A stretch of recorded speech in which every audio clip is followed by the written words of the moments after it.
old aging process and bringing vitality to our life.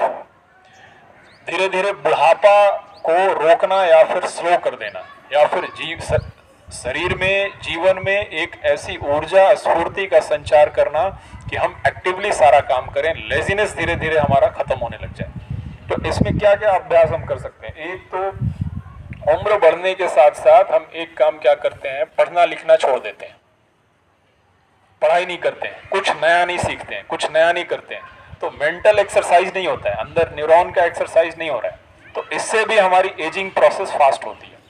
यदि ageing process आपको slow करना है, धीरे आप चाहते हैं कि हमेशा नौजवान रहें, बुढ़ापा बहुत बाद आए या फिर नहीं आए, तो हमेशा कुछ ना कुछ न्यू स्किल लर्निंग करना है, लर्न करना है, कुछ नया स्किल लर्न करेंगे, कुछ नया सीखेंगे, कुछ भागवत गीता का श्लोक या फिर वैदिक मंत्र, ये सब सारी चीजें सीखेंगे, नया स्किल कुछ भी सीख सकते हैं। तो इस तरह का नया नया लर्निंग होता रहेगा, तो नया नया कार्य ब्रेन को आप देंगे, नया नया वर्क देंगे, नया नया टास्क देंगे, नया नया असाइनमेंट देंगे, तो इससे एजिंग प्रोसेस हमारी रुकती है।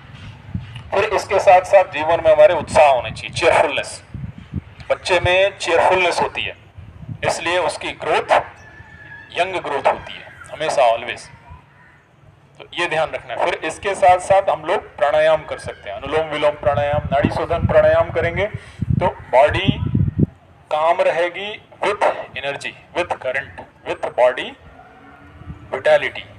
तो अनुलोम विलोम प्राणायाम या फिर नाड़ी शोधन प्राणायाम आप देखिए कैसे कर रहे हैं, योग प्रशिक्षिका उस तरह से आपको अनुलोम विलोम प्राणायाम करना है। दाएं हाथ की नासाग्र मुद्रा बनाकर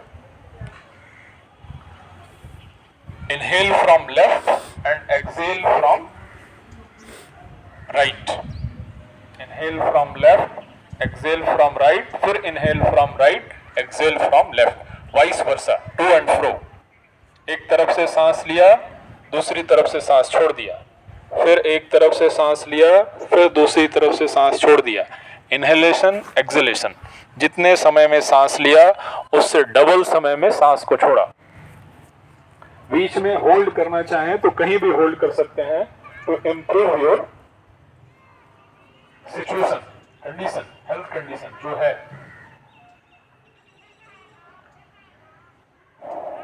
तो ये अभ्यास करना है, फिर वापस आ जाएंगे। फिर इसके साथ साथ विटैलिटी, वाइटल फोर्स। हालांकि योग इज इटसेल्फ पावरफुल, कोई अलग से कोई पावर योगा नहीं है, कोई अलग तरह का योग नहीं है। यदि योग नियमित बढ़िया से एक अच्छे योग प्रशिक्षक के मार्गदर्शन में हम करें तो योग के नियमित अभ्यास में शरीर में खुद ब खुद नेचुरली, प्राकृतिक रूप से एक पॉजिटिव एनर्जी आने लगती है, एक दैव्य ऊर्जा आने लगती है, एक करंट आने लगेगा आपके शरीर में, एक विटैलिटी आने लगेगा, एक वाइटल फोर्स आने लगेगा। कोई रिवाइटल की जरूरत नहीं है, कोई टैबलेट की नहीं जरूरत है, कोई गोली की जरूरत नहीं है, और जो भोजन कर रहे हैं वही नियमित करते रहना है। तो लेकिन उसमें से भी कुछ विशेष अभ्यास, जैसे कि सूर्य namaskar. Surya namaskar is boon for our earth, हमारे लिए वरदान है ये। सूर्य नमस्कार करने से हमारी पिंगला नाड़ी यानी कि सूर्य नाड़ी, राइट नॉस्ट्रिल एक्टिवेट होता है, उससे हमारा बॉडी डायनामिक होता है।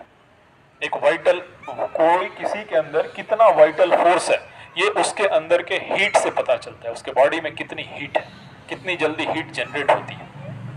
तो जब सूर्य नमस्कार हम करेंगे तो बॉडी में हमारे हीट जनरेट होगा, हीट जनरेट होगा तो हम डायनामिक होंगे, कोई भी काम ठीक करेंगे, परफेक्शन होगा इन एवरी एक्शन।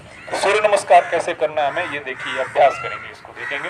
सूर्य नमस्कार करने से पूरी बॉडी की एक एक जॉइंट, एक एक ऑर्गन की मूवमेंट हो जाती है, तो शरीर हमारा हल्का, चुस्त दुरुस्त, लेजीनेस सब कुछ खत्म हो जाएगा, फिर बॉडी में लचीलापन रहेगा। तो एजिंग प्रोसेस बहुत स्लो होगी या फिर नहीं होगी। लचीलापन शरीर में रहना, फ्लेक्सिबिलिटी बहुत जरूरी है। बॉडी में यदि फ्लेक्सिबिलिटी है तो बीमारी भी नहीं होगी।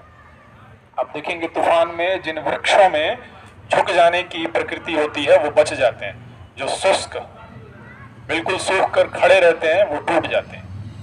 तो इसलिए फ्लेक्सिबिलिटी बहुत जरूरी है, और सूर्य नमस्कार करने से हमारी बॉडी में फ्लेक्सिबिलिटी आती है। देखिए कैसे अभ्यास करना है। पहले नमस्ते की स्थिति में आएंगे, नमस्कार आसन, इनहेल एक्सहेल, नमस्कार आसन, इनहेल हस्तोत्तानासन, 2 एक्सहेल पदहस्तासन, 3 4 इनहेल अश्व संचालन आसन, फिर 5 संतुलन आसन, इनहेल एक्सेल, फिर एक्सेल 6 अष्टांग नमस्कार आसन, फिर इनहेल भुजंग आसन,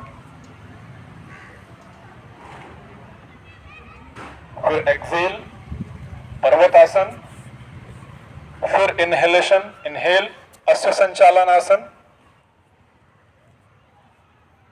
फिर इनहेल एक्सेल पदहस्तासन, फिर इनहेल हस्तोत्तानासन, फिर इनहेल एंड एक्सेल नमस्ते। इस तरह से सूर्य नमस्कार हमें करना है। केवल एक सूर्य नमस्कार भी यदि नियमित रोज 11 सेट करें, यानी 22 राउंड या फिर 21 सेट 42 राउंड, तो इससे भी हमारी एजिंग प्रोसेस बहुत स्लो हो जाएगी, बहुत जल्दी बुढ़ापा नहीं आएगा, बहुत जल्दी बूढ़े नहीं होंगे। तो ये ध्यान रखना है। इस तरह से और भी बाकी सारे अभ्यास हैं, किसी भी योग प्रशिक्षक के मार्गदर्शन में करेंगे तो एंटी एजिंग धीरे धीरे आपको ऐसा अनुभव होने लगेगा, एजिंग प्रोसेस स्लो हो गया है, बुढ़ापा बहुत कम आ रही है, बहुत स्लोली या फिर नहीं, एक जगह रुक जा रहे हैं। साथ साथ ब्रह्मचर्य का भी पालन करना है और भी अभ्यास करना है। फिर इसके साथ साथ बॉडी में एक वाइटल पावर जनरेट हो रहा है, एक स्फूर्ति वाली शक्ति बन रही है धीरे धीरे। शरीर में एक करंट है, विद्युत है, कोई भी कार्य को तुरंत करने की एकदम एक्टिविटी है। तो इस तरह से इन बातों का ध्यान रखेंगे, अभ्यास करेंगे तो एजिंग प्रोसेस रुक जाएगी या फिर बहुत स्लो हो जाएगी और सारी बॉडी की जितनी भी लेजीनेस है खत्म हो जाएगी और बॉडी में एक वाइटल फोर्स बना रहेगा।